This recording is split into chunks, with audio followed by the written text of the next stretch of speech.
Good afternoon, ladies and gentlemen. My name is Ryan Suter. I'm one of the senior investment managers here at Sharewise, and we're here with Ron Douglas, the CEO and executive director of VHM. Now, Ron's been kind enough today to lend us his time and expertise regarding VHM, as well as himself.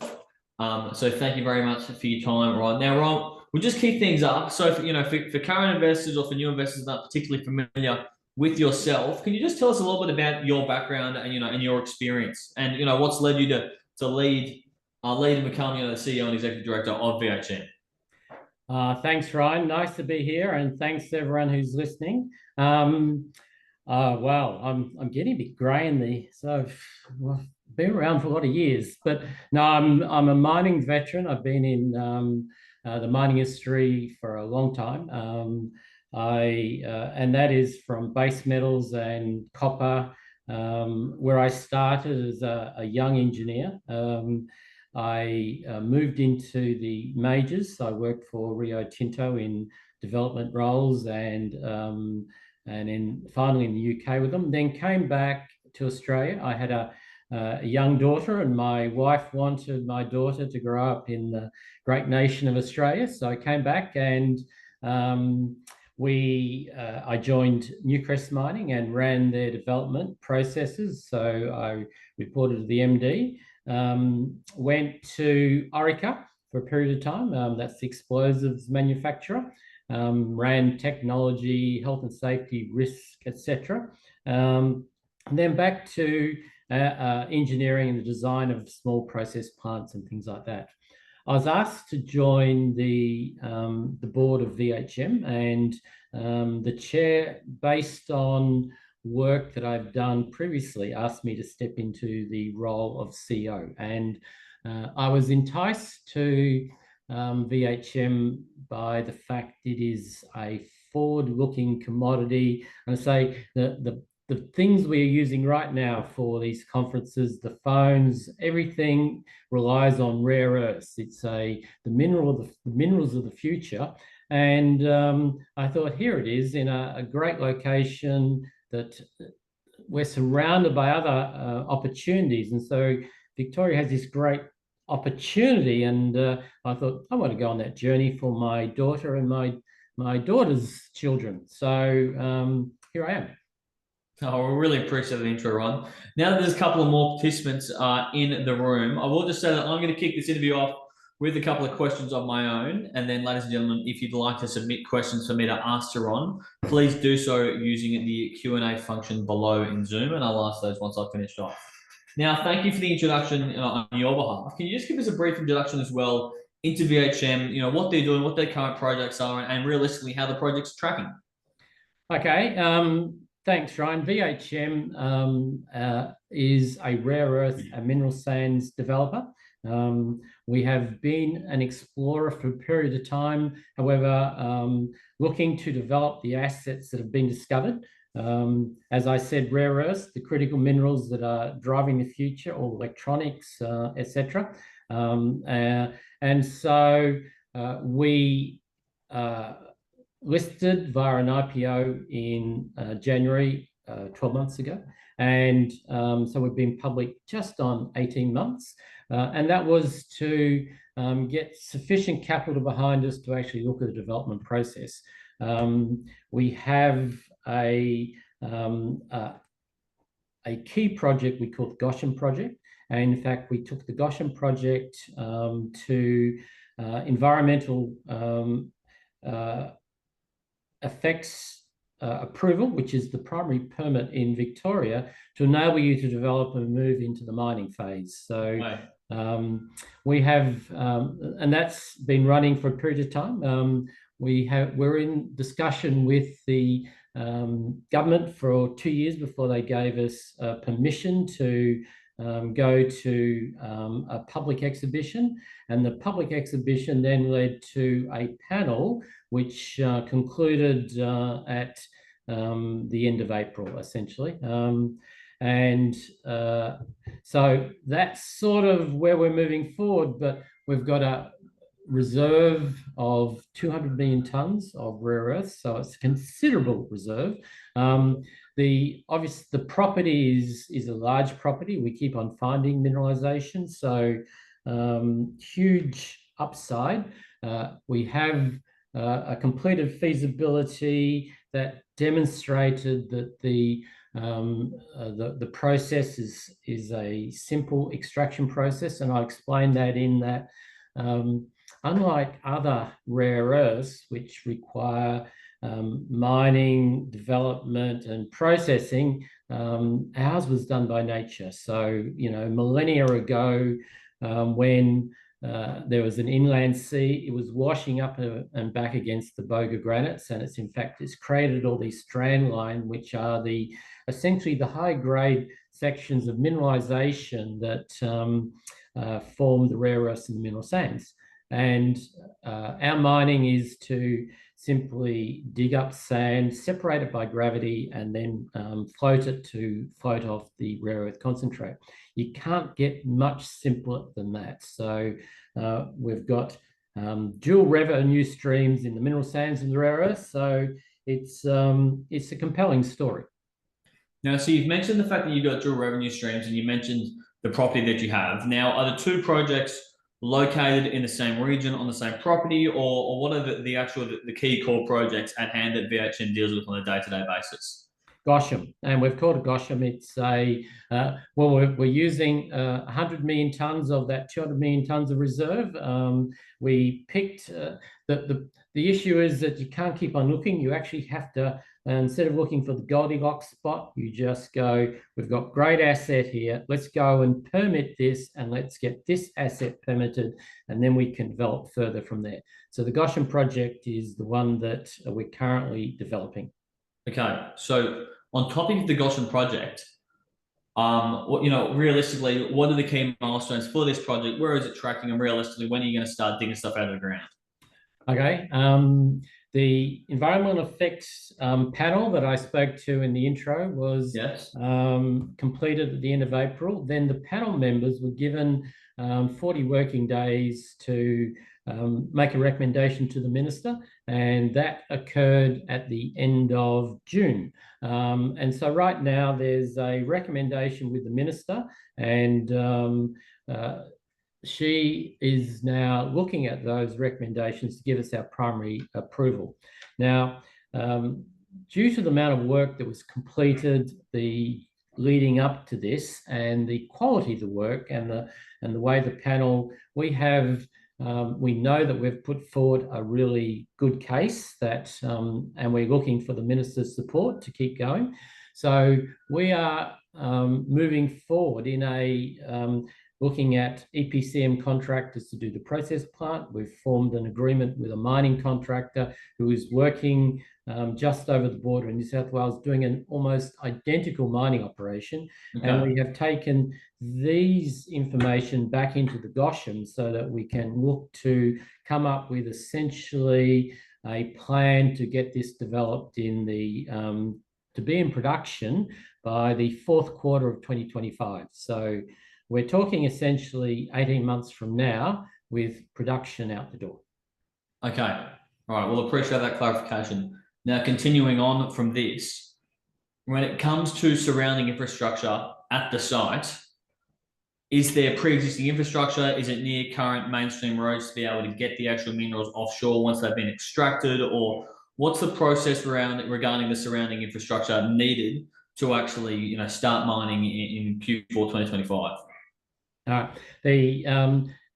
We are in infrastructure central because it is the northwest of Victoria. So unlike a development in somewhere in Africa or Mongolia, infrastructure is very solid. There are surrounding roads. We do have to do some minor upgrades, but our product will go on road via known processes to a rail network down to Melbourne for essentially export. Now, the other elements that are infrastructure, of course, is water. We have an abstraction permit from Kangaroo Lake and an approval from the local councils to run a pipeline. to meet our water needs. And the final primary infrastructure, of course, is power. And our model is a generating system on site until we get our renewables behind the primary circuit breaker as we move to a renewable supply system, just like the rest of Australia. Okay. All right. Well, I really appreciate that update. Now, obviously the project does seem particularly attractive on paper. However, realistically, obviously there are, many other rare earth, miners at play here. What sets apart VHM's project from other Australian rare earth miners?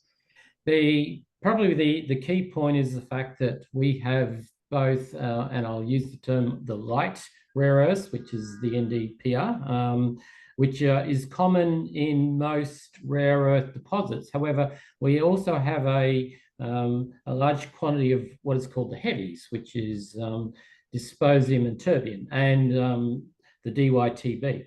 Now, if you look at all devices, they generally use the NdPr. However, if you want to get to an application that is a higher temperature and a more miniature and better magnetization, the heavies are where everyone's going. So the sands that run through the north of Victoria actually have this assemblage of DyTb. So we are but one of a couple of assets in that region that enabling the future supply of rare earths. So it is different, and it's why it's attractive to existing players, and it's why people wish to get offtake from us because of this assemblage. Okay, all right. Well, I really appreciate that one. Now, obviously, you're looking to gain approvals within the short term to allow for mining in Q4 2025. Is there any chance, realistically, that these approvals could be further delaying when you start mining, or how loosely is the Q4 2025 target? Look, there's an awful lot of work we can do before because you need a permit to actually start ground disturbance, and ground disturbance will not occur until essentially the second quarter of 2025. So, and up to that period, it is about the risk profile of the board and how comfortable we are as management and they are as a board to expend shareholders' money waiting for a permit to arrive. But I'll fall back on, we have done good work. We have great support through government. We have great support through federal government. I think everyone who reads the press are aware of all the support for critical minerals and the rare earths. And so I can't speak for the minister, but I know that if you look at the operating space that we're in at this moment in time, our industry has the potential to do a lot of benefit for Victoria. It has a lot of support. Our local shires attended the panels and spoke on behalf of the development. So I remain, quietly confident that we'll get through this permitting process. So that's where we are. Well, that's brilliant to hear. Really good to see that there's positive and strong government support. And speaking on the topic of government support, is there potential for government subsidies or government grants to be at play in support of VHM's processing? Oh, look, absolutely. And we've been in contact with the Export Finance Australia. There's, the International Critical Minerals Fund, there's Clean Energy Fund. They're in our data room. Right now, there's a bit of, for some of the funds, you need to be further downstream, where our stage one is merely a concentrate production that we sell to our off-takers. We're looking to do the production of carbonate, and that can bring in some of the other funds. But Export Finance are a big supporter in that we've had a number of conversations, and they're saying that right now, the way we are shaping up, subject to a permit, they're able to support us. Okay. Well, that's obviously brilliant to hear. Now, realistically, obviously, these processes without extensive government support are incredibly expensive. Speaking in realistic terms, how's the company's cash burn rate at the moment? And, if you can potentially talk to the market, completely understandable if you can't at this time. Is there going to be a need within the next 6 months to go on market to raise further funds, or are you potentially seeking to do so off market in the near term? Oh, look, I need to be careful on that, but our funds at hand at the end of the March was 10 million, and I think we have 6 or 7 at the moment. We're not out of cash at this moment in time, but I'd never play chicken with the market. I'd say you need to make sure you're appropriately funded so that you can get yourself to the next step and protect your shareholders' interests. So we will do what is necessary to protect our shareholders' interests. All right, thank you for that one, Ron. I'm sure all participants that are active investors will appreciate that one. And speaking of moving forward, obviously, with targeted actual mining commencing in late 2025, when do you see the project realistically being a net cash flow positive project? It is, let me be clear, it's not a concentrator. It's not in that it's a gravity separation and flotation. It's not a refinery, which has an awful lot of complexity to it. So the product we produce, which is a concentrate of both rare earth and mineral sands, essentially starts production almost straight away. So let's say a 3-month period to get to everything stabilized and settled, such that you're running at a proper commercial rate and everything is fine.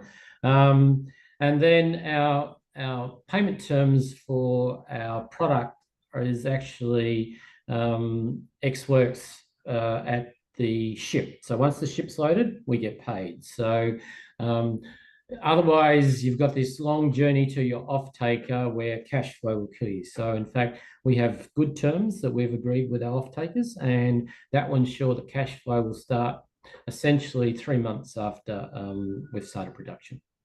Okay, well, thank you very much for that one, Ron. Now, I've actually only got one more question on my behalf before we tend to wrap things up. But again, participants, if you have any questions, please submit them through the Q&A function like I asked them, Ron. Now, obviously, you've discussed your off-takers, and they're obviously a large role in this. Are you currently in discussions with any major partners, with purchase agreements for proceeds from the projects, or are you still, waiting to see, who's going to come on board and really take up these, the proceeds from the mine? Look, like any junior, we're out finding dance partners everywhere, and you need to dance with a few partners before you find, and I'm sorry about the dreadful analogy. However, what I'm trying to say is, yes, we are talking to a number of significant players. We are a junior. We understand where we fit in the scheme of things, and we need help. Help in the sense that, having a significant partner always makes things always easier. So rest assured, in the same way, we will go out and talk to government, we will talk to significant partners, and we'll navigate that pathway such that, because we're looking at how you create value, basically. And we don't wish to be, we want to do it on our own. We would just want to create value. And because the shareholders have invested in us to make sure that they get their return, this is a business, and so we have to act accordingly. Okay, all right. Appreciate that one. Well, realistically, Ron, that about wraps everything up from me. Is there anything you'd like to finish this off with? No, I'd just like to say that this is a great opportunity. It's rare earths. It is permits. We're this close. We've got off-take. We own 100% of the land that we're going to mine for the first 20 years. We're finding things still. We just released a reserve at Area 4 and at Canny. It's a long life, high grade asset that is certainly worth following. Right. Well, Ron, really appreciate your time this afternoon, and thank you very much, VHM, for the opportunity to present. Now, ladies and gentlemen, this one has been recorded and will be posted on the Sharewise YouTube channel, so feel free to re-watch or distribute to your own personal channels as you'd see fit. Thank you very much, Ron, and thank you very much, ladies and gentlemen. Enjoy the rest of your day. Thank you very much, Ryan. Cheers.